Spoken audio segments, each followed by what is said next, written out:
Welcome back to the Marine Corps Movie Minute, where we discuss the movies of the Marine Corps 1 minute at a time. We are currently in the midst of doing Heartbreak Ridge. Today, I am Brian Lockhart.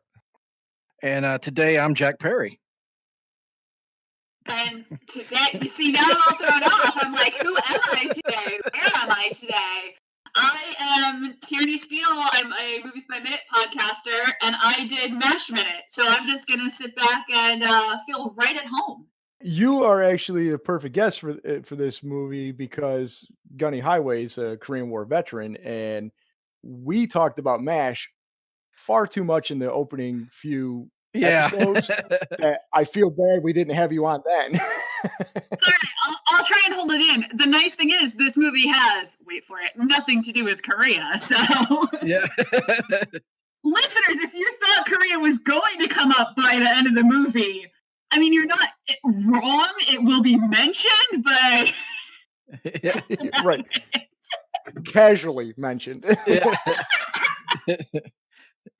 Okay, so we are doing minute 58 today, and minute 58 kicks off with Gunny Highway marching Recon Platoon off to a battlefield exercise. And the minute ends with Staff Sergeant Webster marching first platoon off to a battlefield exercise. I'm so sad I just missed the doctor's appointment line. Oh, It's such a good exchange. yeah, we get to just the tail end of him saying war at the beginning of this minute, so it's kind of like the word was cut off, but it's exactly it. Hopefully, it's nothing that keeps you out of the next war. Yeah. I love the lieutenant so much. I'm so biased. I went to Yukon, just regular state school. I was a history major, and I specialized in military history, so they had me take classes with the Air Force ROTC, that's Snake Eyes 5. And all I had to do was learn how to stand at attention, and then that was it. I wasn't involved in anything else military. And I got to learn the history of the Air Force from an Air Force colonel. It was amazing. Oh, that's cool. But and I distinctly remember, of course, everyone was trying to recruit me. Yeah. Everyone wanted those points so bad. And I was so close to being in already that surely Tierney could be convinced to go in. And it's so clear to me that I would have been this guy. Like, there is no doubt in my mind. And that's all they wanted from me. I remember Lieutenant Dittamy being like, Tierney, you're going to be in an office. What's the big deal? And I'm like, and this was the early 2000s. And I'm like, well, sir, I kind of have some questions about that. But yeah, I never did it. And the stupid thing is I never did it because it was a 5-year commitment. When you're 20, 5 feels like a really long time. And now that I'm out, it doesn't. You're right. Now, five years could have been yesterday, as far as I'm concerned. Yeah. Exactly. I mean, I literally will reference stuff that was like, yeah, it was just like a couple months ago. They were like, that was 5 years ago. It's all a blur. But when I was 18, I actually signed up for. Actually, I was 17 when I signed up, and I signed up for 5 years. And my thought process at the time was, well, if I'm going to do 4, what year? Well, I found out real fast what one more year meant. I met a lot of good people in that last year, but I was so ready to be done by that point. Yeah, well, I felt so bad because I was getting my notes ready. I settled down to watch this movie, and then I just had this massive imposter syndrome panic attack where I was like, how am I going to be on the Marine Corps movie? Like, you guys have picked the branch of the service I know literally the least about. Well, some would argue we don't even know that much about it ourselves. I come from a Navy family. I worked with the Air Force ROTC in college. And then I have a couple friends that went to West Point, and just through people I know, I have more exposure to the Army through that, and then doing MASH. And I grew up in Connecticut, so even the Coast Guard, I kind of understand better than the Marines. Hey, but if you got Navy family, it's a department. And Marine Corps is a department of the Navy. It's kind of it's implied in the mandate. It's all there, It's more of like a cult that wears uniforms. Oh, okay, all right, gotcha. Yeah, we've joked that there's actually really only two military services. There is the Navy and there's the Army. The Air Yeah. Force is basically like a club, and the Marine Corps is a cult. So A lot of the Army felt the same way back in the day. Manson family and the Marine Corps. So yeah, I just, but then this movie really surprised me pleasantly. I was like, all right, cool. I feel like this is a movie that was designed for people who didn't know the history of it. Like everything is kind of explained as you go along for the layperson. and it takes some liberties with that history too. So yeah, it's quite definitely a few. Well, yeah, the fact that like there's no way these guys were at Heartbreak Ridge, right? And Granada, that feels like a stretch. Now Clint Eastwood. Now he's too old. I've argued and we've talked about this. Like a lot of the people in this movie are too old for the roles they're playing. Like Staff Sergeant Webster, a guy in charge of First Platoon, he's far too old to be a staff sergeant. They would have forced him out by then. Yeah. Gunny Highway, Tom. Oh, geez, Tom. I'm calling him by his, Character name. You're familiar. his familiar character name. No, but Clint Eastwood was 56 when this movie was filmed. There's no way there would have been a gunnery sergeant at 56 years old. Not at that point. Not post Vietnam. We've given the movie a pass because Gunny Highway fought in Heartbreak Ridge, and Clint Eastwood is the right age. He was a Korean War, a Korean era veteran. He never went over to war. I was going to say, that's one of the things I was reading about researching the movie. Yeah, he was a lifeguard. Yeah, a swim instructor. World needs lifeguards too. Yeah, hey, got to swim qual. You got to do something like that. Those guys could have fought in Korea. There's no way. Like we gave Gunny or Clint Eastwood's character an excuse because he supposedly got out for a little bit and then came back in. Plus, he's a Medal of Honor winner, so there's no way they're going to force him out. Yeah. Yeah. And I'll give him this. Like part of the movie is about the fact that he's kind of too old to be doing this and maybe should be thinking about what to do next. And I read, because I was like, the Marines weren't doing this, guys. And someone has come up with this whole elaborate theory that he and Chuzu were actually in the Army, got out, and then went into the Marines. And that's how they like reconcile the story. That is 100% correct. Yeah, that's 100% correct. Perry and I talked about this early on. We weren't sure if that was a fact or not. We kept coming up with internet research. We kept showing that was. Because in real life, the Heartbreak Ridge battle in Korea was almost 100% Army. The Marines had little to do with it. And I found these articles from back in 1986 where there was Army veterans that were mad that thought it was basically a version of Stolen Valor. Ooh, okay. Yeah, that they were giving the Marines credit. One of the ways around that, well, actually, and here's the other thing, is this movie was supposed to be about the Army. Mm. And the Army said, no way. They took a look at the script and said, nope.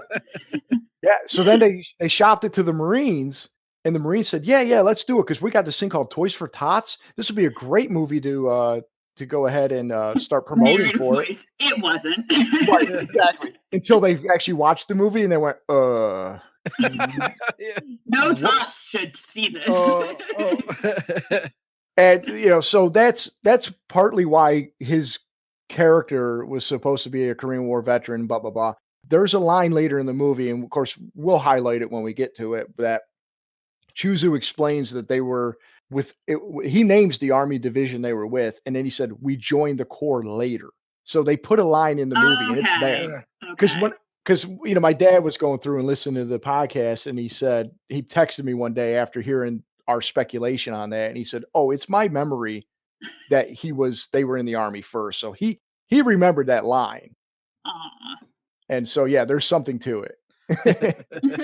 But it's one of those things where, for me, with a lot of this movie, I've watched it so often that I can have it on in the background. I know everything that's going on, but I may not be giving it my full attention, and I easily miss a line like that. So here we're doing a minute by minute podcast, and I still missed it when I watched it before I broke it down minute by minute. It wasn't until I jumped ahead and I'm like, let me find out if he really says that or not, and he did.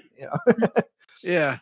I remember that line. I remember the scene too. You have no idea the good it did my heart that like basically we get the history lesson later in the movie. I was just like, oh thank God. Like I've been having fun up to this point, but the fact that they took like, what is it, like 4 or 5 minutes out of their movie, this guy is going to explain exactly what happened when and how everyone fits into it. Yeah, I appreciate that, but because the beginning of the movie, it's this Korean War footage in black and white, and of course we just talked a little bit about the battle then, but we didn't get too much into it. So we were like, oh, that's a prime time where we might, if I take the time to actually do more research than I have, then we can discuss a little bit about what actually happened at the real life battle. Yeah, it's so crazy to go from, because you said the title, Heartbreak Ridge. I heard of the movie Heartbreak Ridge. I knew it was a Clint Eastwood movie. I didn't realize it was like an acted, directed everything Clint Eastwood movie. But like I watched the opening credits, I'm like, okay. And then all of a sudden I'm like, wait, this is about Grenada. What is going on? Like it broke my brain a little bit to be like, this is not what I was expecting. But it was really good. And then like the contrast of like it's starting, the opening credits are over black and white footage of the Korean War. And then here in minute 58, I mean, they've got a laser tag, for God's sake. Oh, yeah. Like, it's just, like, these minutes, I think, are really good at kind of situating the movie in a very specific time and place. Yeah. We joke that this is a period piece because it was filmed in 86, but it was takes place in 1983. So, they really had to do some research to get the time period accurate when they actually filmed it. So please tell me these guns and vests are accurate, because they made me laugh so hard when I first saw them. No, that's all legit stuff because they're wearing it's called what do we call it, like web gear or deuce gear. Yeah. And then it's called, the actual laser tag part is called miles. I forget what it stood for, but it's as with all things in the military, it's an acronym for something else. Yeah, it's like, I don't know, but it is like laser or something. Yeah. They know. Yeah. But yeah, so I like that stuff is we never used the miles gear, so we didn't have any of that stuff or the attachments on the gun on the rifle. The only thing we did have were those red the flash suppressors. They call them flash, yeah, right. Flash suppressors. Flash hider, yeah. We call them flash suppressors at the end of the barrel, and it's got a little it's like a red box. Mm-hmm. Yeah, just screws in. A couple minutes back, that when we were going through the fake town to clear the combat town, a couple dummies took those off and were shooting the blanks with them off, and of course it's just as loud as can get. And the muzzle flash comes way far out. And you're like, it's not good. Yeah, trainees with burn marks and powder burns. It's funny though. It's like you say this is like a specific time frame, but like for us, we were in the service 10 years later after this movie, and yet this is all the gear we had. This was new then, Yeah. And it was like the same stuff, it's like everything's like here's the old stuff from 10 years ago. It's yours now. I want to circle back to Lieutenant Ring. When he's standing out there and Gunny marches the platoon off and they just focus on him for a good 5 seconds or so, he looks so sad. He looks like the last guy picked for dodgeball. Like he feels bad. Like you gotta fall in love with this character, guys, just for my sake. Yeah, we've said like he's like the goofy guy, but like he's so earnest and means well. Like everybody else is kind of an asshole and out to get everybody else, but he's like just so happy to be there. Yeah, he's a good, and spoilers, but I'm pretty sure you've seen this already. Like he does do the like you said, he's kind of goofy. He's got a doctor's appointment or whatever it is, but he does do the right thing. Oh yeah. So he tries, and he sometimes succeeds, sometimes not as much, but that's okay. But yeah, he is perfect for his role, and Moses Gunn is perfect for his. I don't care if he's way, way too old and there's no way. Like, his face is everything you need for this guy. Yeah. Yeah. No, he's great because I mean, like Perry and I have joked, like we've known people like that, like both the lieutenant. We've met some lieutenants that were nice guys, maybe a little dorky. We've met some asshole ones that were completely out of their depth, though. You know, Yeah. and he just kind of has that look. But yeah, the staff sergeant, Webster there, he does have that gruff, like NCO kind of the antithesis to Clint Eastwood, who's kind of gruff too, but where Clint Eastwood's tough because he's like, he's like the alpha male or whatever. Yeah. Webster is the kiss ass. And Yeah. we've known guys like that too, where it's like, oh, whatever you say, Major, Yeah. I was trying to figure out his motivation because I feel like he could just kick the Major's ass anytime and he wouldn't even sweat doing it. So it's like, Yeah. it's got to just be in the power structure, right? Because there's no other reason for this guy to put up with this. Well, that's exactly it. Yeah, it's all of the command. But even Sergeant Major Chuzu, he doesn't have any time for the Major, but he does give him a little like lip here and there, like smart ass remarks, and we'll get to that in a minute or two. But like at the same time, he kind of he toes the line. Yeah, exactly. He's definitely very soft with his ego, or he's walking on eggshells around him. Like he's when he was talking about him coming from supply, he said it was an unappreciated field of endeavor. That wasn't necessary. We've been going back and forth on whether or not Lieutenant Ring was a first lieutenant or a second lieutenant. Every time I'm always positive he's a first lieutenant with the silver bars.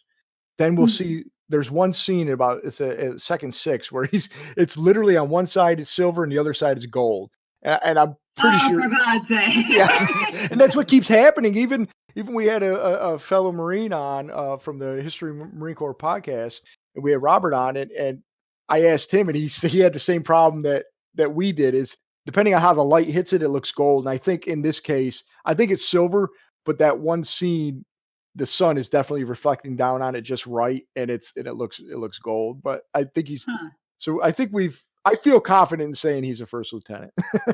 Yeah. And I'm just going to go with it because there's nothing in the background that specifies one way or another. Gunny marches off, but first platoon gets a ride to halfway to where they're going. This one's straight to my heart. This one's straight to my MASH Malibu Ranch heart.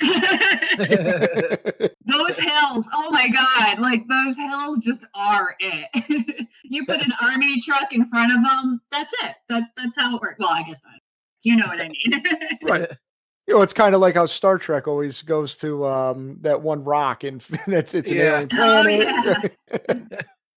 But yeah, this is probably stomping on the same grounds as MASH did. So yeah, because this was filmed out at Pendleton, right? That's correct. Yes. So it'd be the same hills, just from a different side. Right. Yeah. Exactly. I'm sure if at some point we could compare it, you'd be like, oh no, they were there. They were right there. Yeah, Alan Alda and Loretta Swit are like getting just a few miles down the road from this. Exactly. Well, somebody has to set up the field hospital while these guys go out and do their war games. Oh my goodness. Yeah, I am so grateful though, because you first sent me these 3 minutes, and I usually watch, if it's a movie I haven't seen, I'll watch the minutes so that I know like when to pay attention I mean, I'm watching a movie, but like, okay, these are my minutes, I gotta really focus in. And without context, I had no idea what was happening. And it's so clear once you watch the movie, like, all right, so they're getting set up. They're literally getting set up to be, they'll describe it in the next, I guess it's later in the week. They describe how they are expected to die. Yeah. And I feel like this really, I mean, obviously everyone's biased. Everyone thinks they have the best minutes, but guys, I have the best minutes because this is like the heart of the movie. If you want to understand what the movie Heartbreak is about, you could just watch these 3 minutes and you'd get it. Yep. Yeah, it's a turning point. Yeah, exactly. Well, we've said too that like Recon Platoon is the Bad News Bears, and this is the point where Gunny starts getting them into like an efficient team and not just the screw ups. And this is like these are the evil jocks early, like the Mhm. whatever the rich team, in all those movies. Don't tell Clint Eastwood. This is such an 80s, guys. Yeah. Like, it has all the tropes of like Caddyshack. Yeah. In the Marines instead of a golf course. It really does. It kind of is a comedy too, even though I wouldn't say it's like full blown comedy.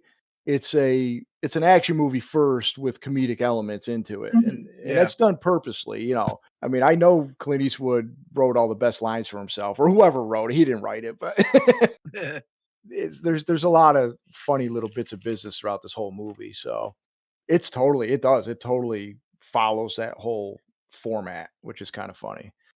But yeah, like if you're just looking at this movie, these minutes out of context, it really doesn't. Like I said, you really don't know what the conflict is. You can kind of figure it out, like a little Mhm. bit, like First Platoon versus Recon. That's about it. But that is Yeah. that's where up until this point, Gunny hasn't really butted heads with the Major. He's only there's the Major doesn't like him, but Gunny's took a step back and just been professional and kept his mouth shut. This Yeah. is where Listen, if you're following along 1 minute at a time and you're just like, oh, the Major seems to kind of have a stick up his butt, but whatever. Oh no, you're gonna hate that man by the end of the movie. So much. Perry and I talked about how he actually has some justification for not liking Clint Eastwood's character before meeting him, Yeah. based on his history, his reputation, and all that. Where he's kind of a jerk about it is he doesn't honor give him his service record is it's worthy of at least some respect, and he doesn't give him that respect that Yeah. he's due. But this minute starts to show like, oh no, he's like this with everybody. It's not Gunny, it's him. Yeah. Oh yeah, for sure. Because he even says, now I had a comment I wanted to make because I saw this in my notes when Sergeant Major Chuzu, says Sergeant Webster, and Major Powers pull up in a Jeep, not a Humvee because they didn't have Humvees yet. Nope. We had Humvees, but those 5 tons we had, they're probably the same ones that we had too. Yeah, probably. Very much likely. Yeah, because they were still in service then, and they were around for a while. But that version, I think we had. But anyways, he I should have specified who Sergeant Staff Sergeant. Oh, jeez, there's too many names. They're all majors too. Major Powers asks if Gunny is the right man to lead this ambush. Chuzu then says, "Well, he's the best. He's the best man he knows at small armed, Small unit techs. Thank you, small unit tech." And of course, Webster, he's like, "Yeah, right." He totally doubts that. But anyways, this made me think that later we'll learn that they've done this 3 times already. Mhm. And so that makes me think Lieutenant Ring has led the platoon in previous times that he was there, because he didn't seem to want to correct the Major when in the previous minute Gunny had asked, "Hey, did you have a conversation with Major Powers about this?" And he's like, "Well, I see your point," but then he kind of just like that's why he felt so sad when we left him, because he never brought that up to Major Powers and probably didn't even think about that. So I wonder if Lieutenant Ring is actually, he seems out of his depth to be the leader. He needs somebody like Clint Eastwood, Tom Highway, to kind of show him the ropes because he's new too, and especially when he's not standing up to also a superior officer who seems to be out of his element too when it comes to this type of role. I just wonder about that. And then, of course, Major Powers gets a platoon ready and says they're gonna get ready to kick some recon butt. He's definitely, we can tell whose side he's on. Yeah. Do you guys have anything else you want to talk about this minute? I'm good on this minute. Yeah, I got nothing. Yeah. I mean, it's pretty basic. You march, you march. Yeah. We're meeting in the middle somewhere. Whoa, good setup for the rest of this week. Yeah. All right. Well, Tierney, do you want to tell people where they can find you and tell them a little bit about yourself? Sure. I am a host and junkie. So I've done a few of these. I did Mash Minute, and if you go to mashminute.com, you'll find all our episodes there of my friend Megan and I waxing poetic on that. And I've done Joe versus the Minute, talking about a Tom Hanks 1990 movie. So I feeling kind of at home in this era of film, but because, MASH is 70, that's 1990. We're going to meet in the middle in the 80s. But yeah, other than having, the TV on Memorial Day weekend, I mean, maybe I've caught this before. This is my first experience with the movie. So I'm just, it's good. It's good so far. I'm excited for all the other minutes I ended up writing down because it's like, that's the greatest phrase ever. I got to write that down. There's a lot of quotable lines in this movie. Yeah, a lot of them. Oh, yeah. And some I still use to this day. So, Yeah. There you go. all right. Well, you got anything, Perry? Nah, man, I'm good. All right, Perry. Well, then today we're going to kick some podcasting butt.